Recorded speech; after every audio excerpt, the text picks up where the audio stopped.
Auspicia la columna de Daniel Garro, Value, International Group. Iniciamos este nuevo bloque junto al licenciado Daniel Garro para consultarle si verdaderamente ha comenzado el fenómeno típico de la dolarización preelectoral. ¿Cuál es su opinión? Vamos a explicar lo que ha ocurrido allí. En primer lugar, se acercaban las vacaciones de invierno, mucha gente pensaba ir al exterior y eso hizo que aumentara la demanda de dólares estacionalmente por vacaciones. A esto hay que sumarle que también el gobierno ha estado comprando bloques de dólares para ir guardando para cuando vengan los vencimientos de deuda en dólares. Y hay que agregarle un tercer componente, no menor en Argentina, que es la típica dolarización preelectoral que sucede siempre que va a haber una elección. La conjunción de estas tres cosas generaron que empezara a haber demanda de dólares. Y por eso el precio comenzó a subir un poco, pero siempre ubicado dentro de la banda divergente establecida por el gobierno nacional. Es decir, es una cuestión entre privados. Lo que sucedió en términos de tasa de interés y por qué subió tan fuerte en poquitos días, luego empezó a bajar, pero ¿por qué subió tan fuerte? Por una sencilla razón. Se terminaron las LEFI, que eran las letras que habían reemplazado a las famosas LELIQ, que eran los pasivos remunerados que tenía el Banco Central y que fue buena parte de la tremenda emisión monetaria que dejó el gobierno anterior lista para que explotara en la economía argentina. Esas LEFI fueron deuda del Estado que pasó a estar en el Banco Central y al terminar las LELIQ volvieron al Estado porque en realidad era una deuda del Estado, del Tesoro. No tenía por qué tener esa deuda del Banco Central.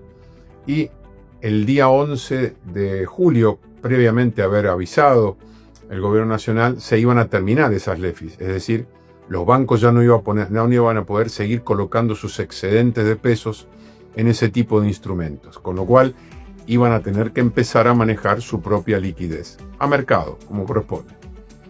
Al terminarse las LEFI, se produjo un exceso de pesos muy fuerte. Eso hizo que las tasas de interés bajaran muy fuerte. La tasa de caución llegó a tocar el 12% anual, luego de haber estado en niveles del 30%.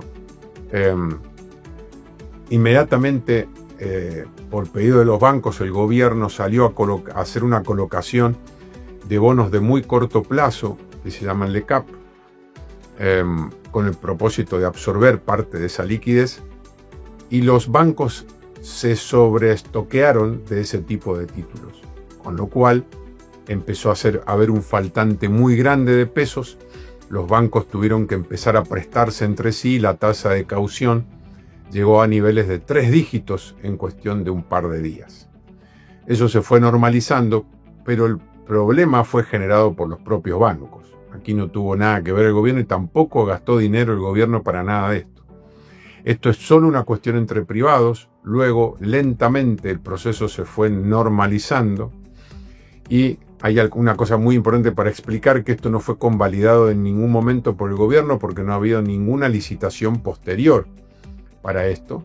No ha habido una licitación con tasas de 3 dígitos, por ejemplo. Eso sí hubiera implicado una convalidación de la tasa por parte del Banco Central y un problema posterior.